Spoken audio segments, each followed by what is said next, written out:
우리 아이의 머릿속과 성격을 확실하게 알아볼게요. 자, 지난 시간에 제가 간단하게 리뷰를 해드리면, 자, 뇌에 대해서 말씀을 드렸어요. 자, 뇌, 그 다음에 성격, 학습. 이게 세 가지 핵심. 그래서 뇌는 지문처럼 좌뇌 아니면 우뇌다. 이건 선택할 수 있는 게 아니에요. 물론 노력을 해서 좌뇌, 우뇌를 통합 발달시켜서 전체 뇌를 쓸 수 있어요.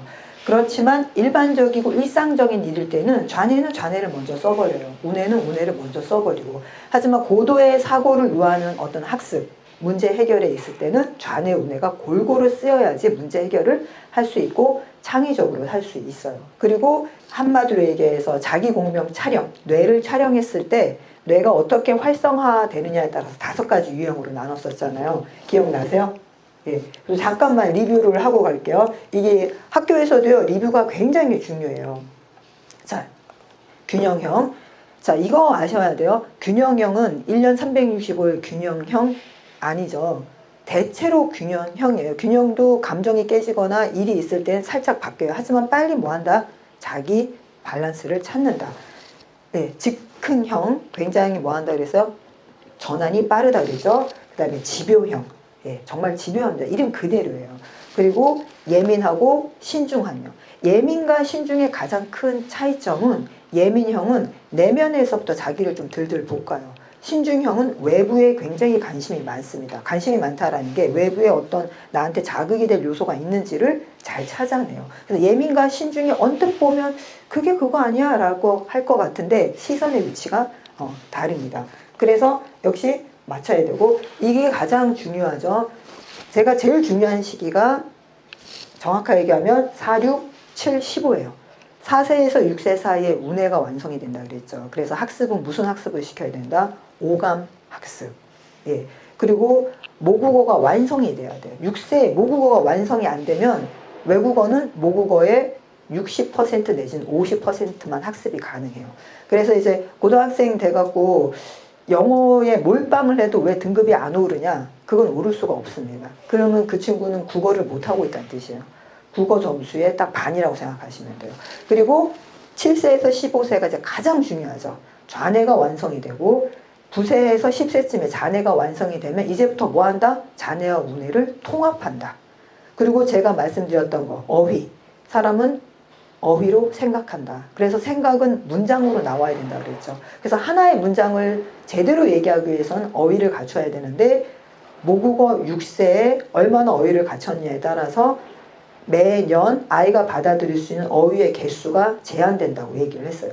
자, 쉽게 얘기해서 출발선이 같지 않아요. 그래서 모국어 어휘 자체가 10,000개로 시작하는 아이들은 3,000개씩 매년 늘어나서 중학교 2학년 내지 3학년 정도가 되면 고3 수능 시험을 볼 만한 어휘의 체계를 갖춥니다. 그래서 걔는 고등학교 올라가면 국어를 공부 안 해요. 1등급 나옵니다. 중간인 아이는 2,000개씩 늘어나죠. 그래서 고3이 돼야지 고3 걸 풀까 말까예요. 그래서 이런 친구들이 1년 재수 좀 많이 합니다. 하위인 친구들은 1,000개씩 늘어나기 때문에 안타깝지만 고3 때 중1, 2 정도의 어휘 수준을 갖게 돼요. 쉽게 얘기해서 마지막 순간까지 읽기에서 굉장히 힘들고 사고력에서 굉장히 떨어져요. 그래서 그게 겉으로 드러나는 학년이 몇 학년? 4학년. 예. 그러니까 1, 2, 3학년 때까지는 말하고 행동하고 읽고 쓰는 거에서 얘가 어휘가 딸린다는 걸 겉으로는 절대 알 수 없어요. 그러다 4학년, 5학년부터 고차원적인 학습이 시작되고 수학에서 이제 기하에 관련된, 그러니까 한마디로 넓이, 부피, 예, 도형의 구조 이런 게 나오면 아이가 못 따라갑니다. 어휘가 안 되면 이해를 못 하니까. 예, 그래서 그때 딱 결정적으로 드러나요. 그래서 제가 지난 수요일 날 가장 강력하게 말씀드린 건 그때 수학학원 보내시는 게 아니라 아, 우리 아이가 수학을 못하네? 수학학원을 가야 되겠네? 가 아니라 뭘 하셔야 된다고요? 책을 읽히시고 예, 어휘를 들으셔야 돼요. 수학은 고3 때까지만 가면 돼요. 그렇지만 어휘는 채우지 못하면 계속 구멍이 난 상태로 가야 됩니다. 자, 그거 말씀드렸고요. 자, 오늘 이제 성격 알고 갈 건데요. 자, 오늘 이제 성격 알고 갈 건데요. 여기 지금 강아지 3마리가 있는데 제가 PPT 글자 많이 안 띄운다 그랬잖아요. 글자 띄우면 여러분이 글자를 읽어요. 즉 여러분 머릿속으로 여러분이 말을 합니다. 글자는 눈으로 보는 게 아니라 귀로 듣는 거라 그러죠. 읽는 순간 머릿속에서 글을 여러분이 읽어요. 소리를 냅니다. 그 소리를 듣고 해석을 해요. 그래서 대화 잘하는 사람의 특징이 뭐냐? 말 잘하는 사람의 특징이 뭐냐? 잘 듣는 사람이에요. 잘 듣는 사람이 말을 잘합니다. 자, 여기 강아지 3마리가 있는데 딱 봐도 서로 성격이 똑같아 보이지 않지 않나요? 자, 우리가 어떤 사람에 대해서 안의 내면을 얘기할 때 인격이라고 얘기하는데요. 인격에는 기질과 성격이 들어갑니다. 기질은 자네 운해처럼 유전적으로 갖고 태어나는 심장, 뇌하고 연결이 되는 거예요. 자, 이게 무슨 소리냐면 더 쉽게 얘기하면 정서와 느낌의 차이점 얘기해 드릴게요. 정서는 감정, 그러니까 감정은 앞에 무서운 강아지가 막 뛰어와. 그럼 내 감정이 어때요? 심장이 막 벌렁벌렁 뛰고 몸이 움츠러들죠. 그게 감정이에요. 그러니까 감정은 내 몸이 만들어내는 호르몬 화학 작용이에요. 그럼 느낌은 뭐냐? 그 감정에 이름을 붙이면 느낌이에요. 무섭다, 두렵다, 공포스럽다, 끔찍하다. 그렇죠? 사람마다 내가 내 몸의 신체, 얼굴 막 붉어지고 손에서 막 땀이 나고 덜덜덜덜 떨리는 이 현상을 나는 경악스럽다라고 표현할 수도 있고 나는 황당하다라고 표현할 수도 있고. 그래서 감정과 느낌의 차이 아시겠죠? 자, 그럼 어떤 한 사람에 대해서 그 사람의 인격을 얘기할 때 기질과 성격이 있어요. 기질은 감정 쪽이에요. 즉 무슨 소리냐? 내 육체가 그렇게 갖고 태어나는 거예요. 그래서 우리가 아기를 봤을 때 얘 참 순한 아기예요. 얘는 좀 까탈스러워요. 얘는 좀 민감해요. 이렇게 얘기하는 게 기질이라고 보시면 됩니다. 그 아이가 백지장인 아이가 뭔 성격이 있어서 나는 오늘 엄마를 좀 괴롭혀 보겠어. 밥만 먹으려고 하면 응해. 잠만 자려도 응해. 이거 아니잖아요. 이건 그냥 아이 몸에서 뭐 하는 거예요? 나오는 호르몬과 화학적 작용에 의한 성격의 기본 패턴입니다. 기질이에요. 그렇기 때문에 기질은 평생 바뀌지 않아요. 자, 그럼 성격은 뭘까요? 성격은 느낌과 똑같죠. 명명하는 거고 배우고 가르쳐 주는 거예요. 그래서 사람의 성격은 평생 유지되지 않아요. 바뀝니다. 직업에 의해서도 바뀌어지고 나이가 먹으면서도 바뀌어지고. 여러분들도 경험하셨을 거예요. 예를 들면 나는 막 초등학교 중학생 때까지는 선생님이 일어나서 책 읽으라 그러면 귀가 빨개지고 막 심장이 벌렁벌렁 뛰어갖고 그냥 제대로 글자도 안 보였는데 고등학생 때는 시키지 않아도 앞에 나와서 막 이문세 노래 막 부르고 그 누구죠? 김한선 씨? 춤도 추고 나 막 그랬어. 이게 성격이 바뀝니다. 그래서 기질과 성격이 차이 난다는 걸 좀 알아두시고요. 오늘 가장 중요한 건 이제 성격을 알아보는 방법이 있잖아요. 우리가 누군가에 대해서 알고 싶을 때 객관적 정보와 주관적 정보가 있어요. 객관적 정보는 나이. 우리에서 한국 사람 제일 좋아하는 거. 연도부터 물어보죠. 몇 년식인지. 위아래 딱 설 잡으려고 그러잖아요. 그래서 저는 그런 거 물어보면 굉장히 곤란스러워요. 제가 나이를 하도 속여갖고 나중에는 내가 누구한테 내가 몇 살이라고 얘기했지? 평균 내가 뭐라고 했지? 제가 이렇게 된 이유가요. 6살에 학교를 들어가고 중학교 고등학생 때 너무 곤란했어요. 여러분 요즘은 안 그러지만 우리는 저는 좀 올드한 세대라서 한 3월달 되면 학교에서 TV 있는지 몇 년도부터 몇 년도 사이에 태어난 사람 박수 치시는 분 들켰어요. 이렇게 물어봐요. 그러면 선생님이 막 화냅니다. 이거 한 명 손 안 든 사람 누구냐고. 다시 물어봐요. 몇 년 몇 월부터. 우리 그때는 왜 3월로 잘랐잖아요. 요즘은 딱 1년 단위로 자르지만. 또 물어봐요. 여기 손 안 든 사람 누구냐고 막 화내세요. 빨리 가셔야 되는데 누가 장난친다고. 그러니까 제가 이렇게 손을 들어요. 너는 왜 손 안 들었어? 그럼 저는 몇 년 몇 월 이렇게 사이인데 넌 여기 왜 앉아있어? 이러는 거. 그래서 저도 제가 여기 왜 앉아있을까요? 매년 그렇게 3월 달에 곤욕을 치르고 나면 친구 관계가 굉장히 힘들었어요. 심하면 3년까지 차이 나고, 평균 1, 2년은 기본이니까. 그래서 이제 성격에서 알 때 객관적인 거 말고 주관적인 걸 알 때 우리가 그 사람 참 성격이 궁금해 합니다. 그래서 성격을 알고 싶어서 요즘 사람들이 거의 유형에 가깝게 MBTI를 하는데 성격 알 때 제일 많이 쓰는 게 혈액형. 혈액형으로 성격 알 수 있다 없다? 없다죠. 혈액형과 성격은 전혀 무관합니다. 자, 또 성격 알 수 있는 방법. 이런 거 본 적 있어요? 잠자는 스타일에 따라서 성격 나온다. 엎어서 잔다, 새우잠 잔다, 대자로 잔다. 성격 나올까요? 그걸로 성격 나오면 왜 지금까지 몇십 년을 산 남편 성격을 모르고 아내 성격을 모르겠습니까? 성격 안 나와요. 예. 그래서 성격도 두 가지가 있어요. 임상에서 쓰일 수 있는 성격과 일반적으로 쓰일 수 있는 성격. 임상에서 쓰인다는 건요, 말 그대로 뭐 법원에서 이 사람이 정신이 있냐 없냐, 병원에 이 사람을 치료를 해야 되느냐 안 해야 되느냐, 정말 임상병리학자가 진단하는 겁니다.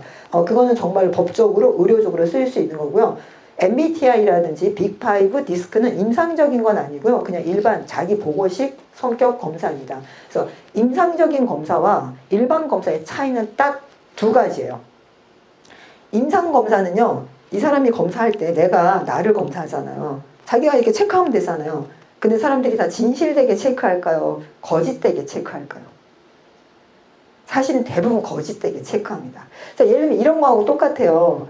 자, 저 어렸을 때 저희 어머니가 학력이 초졸이 안 돼요. 그런데 부모 학력 체크하라고 하면 전 꼭 고졸 체크했습니다. 왜? 창피하니까. 이거 아무도 보지 않는다고 해도 내가 우리 엄마를 초졸이라고 딱 체크해 놓으면은 너무 자존심도 상하고, 선생님이 봤을 때 이 우리 엄마 초졸이라는 것 때문에 나를 무시할 것 같은 느낌, 제가 고졸 딱 체크해놔요. 자, 이게 바로 차이점입니다. 임상에 쓰이는 거는요, 내가 거짓된 나의 이미지, 내가 남들이 나를 이렇게 봤으면 좋겠어 라고 생각하는 이미지로 체크하는 건 임상은 다 걸러냅니다. 왜? 문제가 다 복수형이고요. 이게 이 사람이 앞쪽에서 A라고 체크했는데 뒤쪽에서는 C라고 체크하면 둘 중에 하나는 어떻게 되는 거예요? 거짓이 되는 거죠. 그래서 그런 신뢰도와 타당도를 다 검사합니다. 그래서 문항수 자체가 막 500개, 300개 돼요. 500개, 300개 문항수 중에 앞부분은 다 모인 거예요. 이 사람이 정말 신뢰롭게 진실되게 했느냐, 타당하게 검사했느냐, 그걸 다 봅니다. 그래서 신뢰도와 타당도에서 합격을 했을 때 뒤에 거를 확인을 해서 이 사람이 히스테리가 높다, 우울증이 높다, 건강염려증이 있다고 결정을 하는 겁니다. 자, 그러면 MBTI가 굉장히 유행인데도 왜 사람들이 MBTI를 잘 믿지 않느냐? 바로 이 신뢰도와 타당도 검사가 없기 때문이에요. 내가 하고 싶은 대로 체크하기 때문입니다. 그리고 그렇게 체크했을 때 이게 진짜인지 가짜인지를 모르기 때문에 체크하시는 분마다, 체크할 때마다 저는 이게 달라지던데요. 또는 이거 나랑 좀 안 맞는데요. 어떨 땐 맞고 오늘은 맞고 오늘은 왠지 뭐 이렇게 막, 그래서 MBTI를 그냥 하나의 장난처럼 생각하시는데, 실제로 신뢰도와 타당도를 빼고 나면 MBTI는 확실하게 사람의 기본적인 성격 유형을 잘 맞추는 거 맞습니다. 그렇지만 요즘 MZ세대가 데이트할 때도 MBTI 맞춰보고 데이트하고, 취업에 면접에서도 보는 그 수준은 안 돼요. 그 정도로 하려면 제 수준 정도 돼야지 실제로 MBTI를 가지고 상대를 평가할 수 있습니다. 자, 그런데 왜 MBTI 아닌 게 중요하냐? 왜 중요하냐? 우리는 학부형이잖아요. 일단 내 아이를 알기 위해서요. 그러면 내 아이를 알기 전에 사실은 누구를 먼저 알아야 될까요? 그렇죠. 소크라테스가 얘기했잖아요. 네 자신을 알라. 너나 잘하세요. 예, 솔직히 제가 부모 교육 다니면서 제일 많이 느끼는 게 뭐냐? 부모가 본인을 이해 못해요. 본인의 욕구도 이해 못하고, 본인의 꿈도 이해 못하고, 본인의 성격, 기질 이해 못합니다. 그러면서 아이를 가르치려고 그러고, 그냥 가르치는 것도 아니에요. 잘 가르치려고 그래요. 그 잘자만 빼도 괜찮은데. 이놈이 이게 잘 가르치려고 그러니까 이렇게 했다가 저렇게 했다가 이렇게 했다 저렇게 했다. 그러면서 본인은 막 갈등합니다. 이게 맞나? 저게 맞나? 수십 번의 토론을 합니다. 그리고 이 사람 얘기 들으면 이 사람, 저 사람 얘기 들으면 저 사람. 자, 일단 MBTI를 해야 되는 가장 결정적인 이유는 뭐다? 나를 알기 위해서다. 자, MBTI는 칼 융이 만든, 프로이드 아시죠? 꿈 해석. 예, 그 프로이드와 같이 교류했던 아주 유명한 정신심리학자고요. 이분이 명명한 게 컴플렉스라는 말 명명하셨고, 사람을 유형에 따라서 구분을 하셨습니다. 그리고 이분이 얘기하시는 게, 사람한테는 기본적으로 에너지가 있고 그 에너지가 어떤 방향으로 흐르냐, 사람이 어떤 걸 인식하고 판단할 때 어떻게 하느냐예요. 그래서 굉장히 전문적인 용어를 메이어하고 브릭스, 엄마하고 딸입니다. 이분들이 간단하게 자기 보고식 식으로, 사람들이 다 성격 알고 싶어 하잖아요. 만든 게 바로 MBTI예요. 예, 그래서 메이어 브릭스, MBTI, 사람 이름이죠. 그래서 이게 기업에서, 군대에서, 학교에서 쓰이면서 점점 파급이 돼서 오늘날 저희까지 온 거예요. 자, 그래서 MBTI의 가장 핵심, 제가 MBTI 검사 한번 해갖고 오시라고 했는데, MBTI 검사 전에 딱 두 가지만 아시면 돼요. 제가 대부분 신뢰도와 타당도가 없다 그랬죠. 거의 99%의 사람들이 진짜 참 MBTI를 모르십니다. 왜? 선택 자체를 그렇게 하지 않았으니까. 대부분의 MBTI는 두 가지예요. 거짓 아니면 직업. 자, 그럼 직업형은 뭔지 딱 아시겠죠? 어떤 직업을 오랫동안 하시다 보면 자기 진짜 성격, 기질하고 전혀 상관없는 행동과 패턴을 보입니다.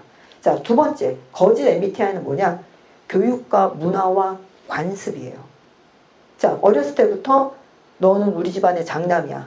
너는 우리 집안의 뼈대야. 어디 형한테. 자, 이런 소리 듣고 자란 사람.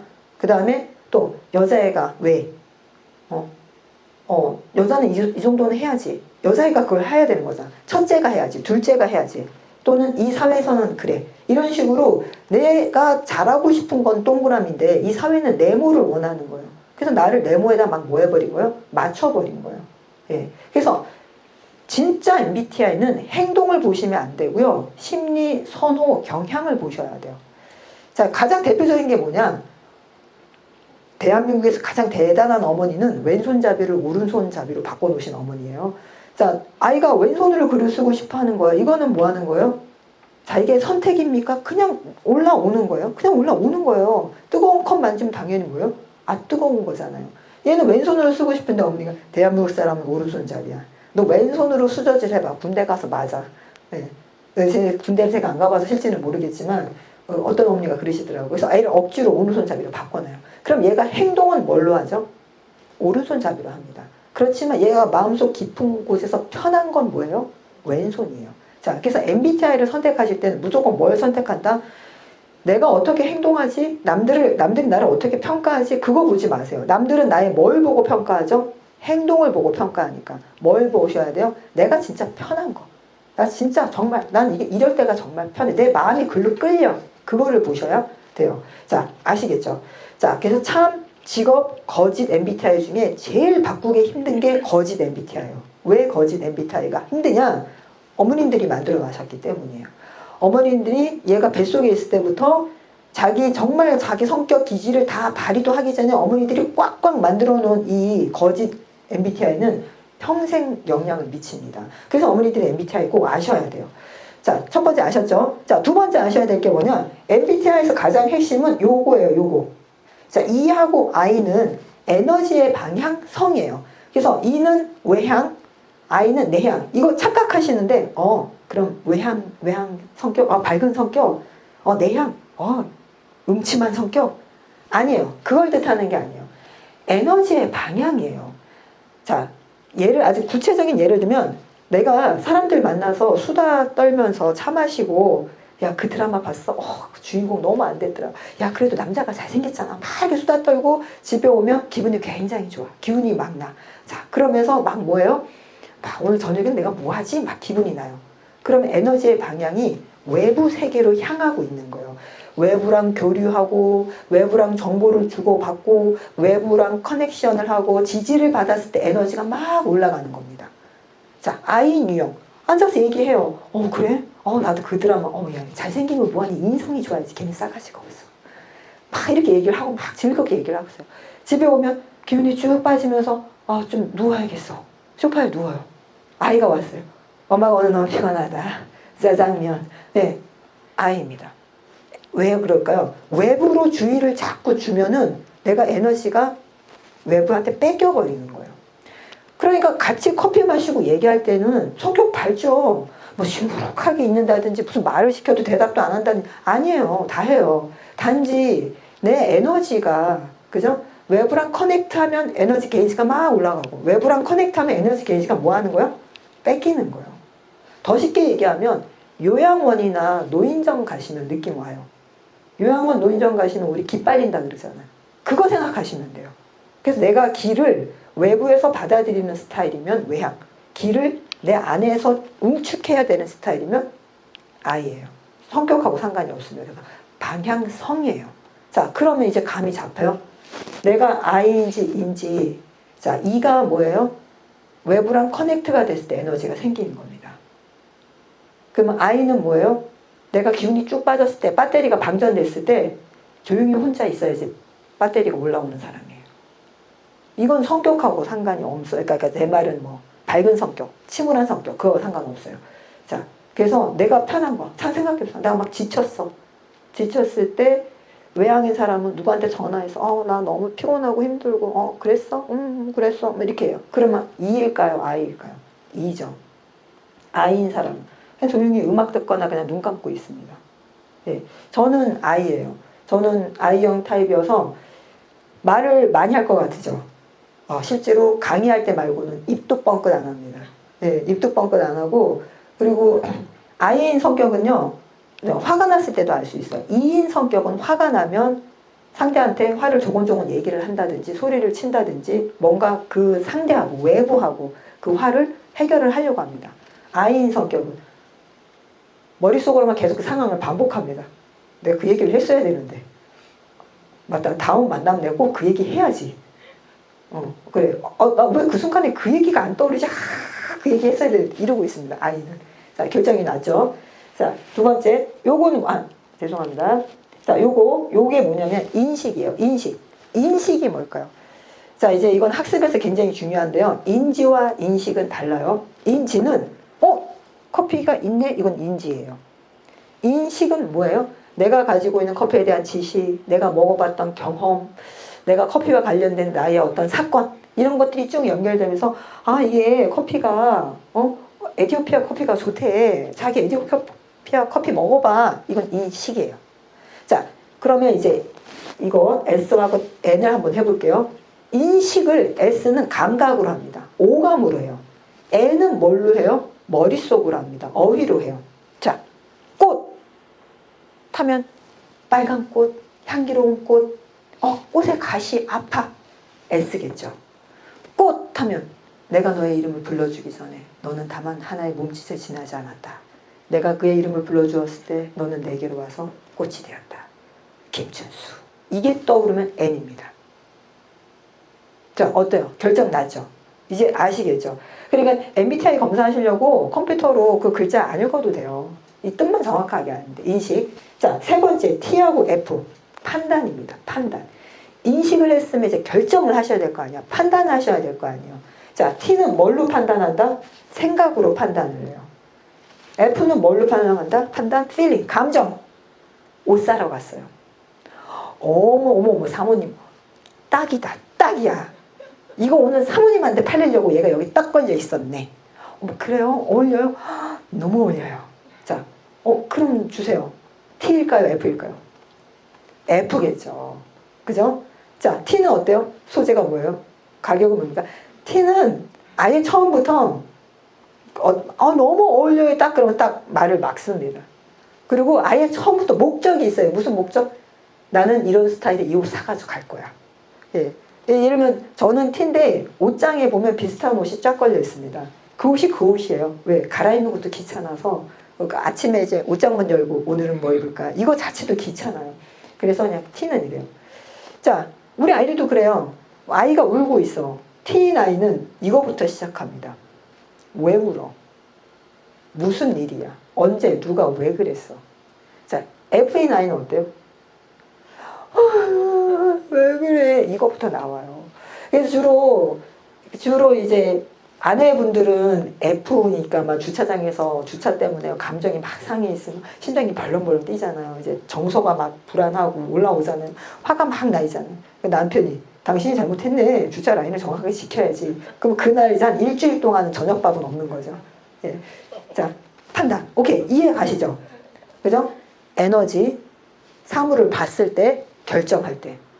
자, 그럼 본인 거 나옵니까? 이제 마지막 J하고 P가 이제 중요한데요. J는 judging, 그러니까 한마디로 판결. P는 perceiving, 한마디로 수용이에요. 자, 무슨 소리냐면 내가 목표를 짰어. 내가 이번 여름 방학 때는 내가 책을 30권 읽을 거야 라고 훌륭한 목표를 짰어요. 자, J는 어떻다? 무조건 30권 읽습니다. 무조건. 심지어는 막 그림책 막 수십 권 갖다 놓고라도 읽어요. 왜? 아이들 중에 엄마 나 책 100권 읽을게. 그래, 100권 읽자. 그럼 100권이라는 그 목표를 향해서 뭐라도 읽어요? 동생 책이라도 있습니다. 그림책 막 있습니다. 그림책도 막 포함시켜서 엄마 100권 읽었잖아. 자, 얘는 J예요. P는 아이는 100권 읽겠어. 한 권 딱 읽었어요. 뭐 100권은 좀 무리다. 그지? 한 80으로 줄일까? 그래, 그래 80. 자, 두 번째 책 읽었어. 아, 방학이 끝나가네. 뭐, 우린 바캉스 안 가? 근데 180은 무리였어. 엄마, 한 20으로 줄이자. 자, P입니다. 자, J와 P의 차이점 아시겠죠? 뭔가 계획하고 실행할 때 J는 뭐예요? 한번 딱 결정이 내리면 그냥 무소의 뿔처럼 밀어붙입니다. 중간에 더 좋은 게 있어도 일단은 거기까지는 가요. 끝장은 봐요. 끝장은 보고 그 다음에 더 좋은 걸 다시 살펴보고 새로운 계획을 짜서 가요. P는 어떨까요? 가면서도 운전할 때도 딱 가요. J는 이 길로 가기로 해서 무조건 이 길로 갑니다. 차가 막혀도. P는 어떨까요? 싹 야, 어느 정도 빠르지? 싹 P는 말이에요. P는 계속해서 끊임없이 정보를 계속해서 뭐요? 받아들이면서 수정을 계속 합니다. 자, 누가 더 좋고 나쁘고의 문제는 아니에요. 인간이 진화해온 과정이에요. 사람은 둘 중에 하나를 해야 합니다. 먹고 자야 돼요. 그죠? 그럼 구석기 시대 때 먹으려면 우리 사냥을 해야 되잖아요. J 스타일은 어떨까요? 한 놈 잡으면 죽을 때까지 쫓아갑니다. P 스타일은 뭘까요? 야, 걔 안 되겠다. 야, 우리 딴 거 하자. 예, 이게 P 스타일. 그러니까 J하고 P 스타일이 서로 맞물려야 되겠죠. 자, 그러면 여러분 MBTI가 결정이 나신 거예요. 이제 우리 아이도 느낌이 나시나요? 자, 그런데 제가 뇌를 지금 수요일날 말씀드렸잖아요. MBTI는 12세 이하한테는 의미가 없습니다. 12세 이하 아이들의 MBTI는 본인 걸까요? 엄마와 아빠와 조부모일 걸까요? 그렇죠. 엄마와 아빠와 강력한, 만약에 조부모의 MBTI라면 조부모가 파워가 있고 쩐이 있으신 분입니다. 네, 특히 그 있잖아요. 직업적이라는 거라든지 성격이라든지 이런 것들이 다 엄마 아빠의 영향을 받기 때문에, 그럼 왜 12세일까요? 운의 발달하고 좌뇌 발달하고 통합이 되면서 기질이 쫙 다 올라오고 성격이 이제 막 형성이 되면서 아이가 자기 스스로에 있어서 나는 어떤 사람이지? 하고 교우관계에서 이제 트러블이 생기기 시작합니다. 근데 교우관계 트러블이 사실 알고 보면 나쁜 게 아니에요. 걔도 본인을 몰라요. 우리 아이도 본인을 몰라요. 그리고 싸우고 부딪히고 튕기면서 내가 이런 스타일이었네? 내가 이런 스타일은 자기를 알아가는 겁니다. 그래서 MBTI를 12세 이하 아이한테는 큰 의미가 없고요. 그런데 아셔야 돼요. 왜 아셔야 되냐면, MBTI를 아셔야 되는 이유가 결국 왜 그러냐면, 요거 그림을 잘 기억하세요. 요거 그림을 심리 선호 경향이 중심이라고 했어요. 여기 T하고 F, S하고 N이죠. S하고 N은 인식이죠. T하고 F는 뭐죠? 판단이죠. 요거를 이렇게 생각하시면 돼요. 이렇게 저울 위에 올라가 있어요. 요게 균형이 맞아야 될까요? 한쪽으로 막 흔들려야 될까요? 균형이 맞아야 되겠죠. 사람이 살아가기 위해서는. 사람이 요거 네 가지 안 갖고 있는 사람 없어요. 다 갖고 있어요. 다 갖고 있는데 어느 쪽에 그릇이 더 크고 작고 물이 막, 왜 이거 있죠? 물이 한쪽으로 몰렸다 이쪽으로 몰렸다, 그 느낌이에요. 자, 그리고 JPEI입니다. 자, 그러면 제가 이제부터 여러분 진짜 아셔야 될 걸 설명을 해드릴게요. 잘 보이시나요?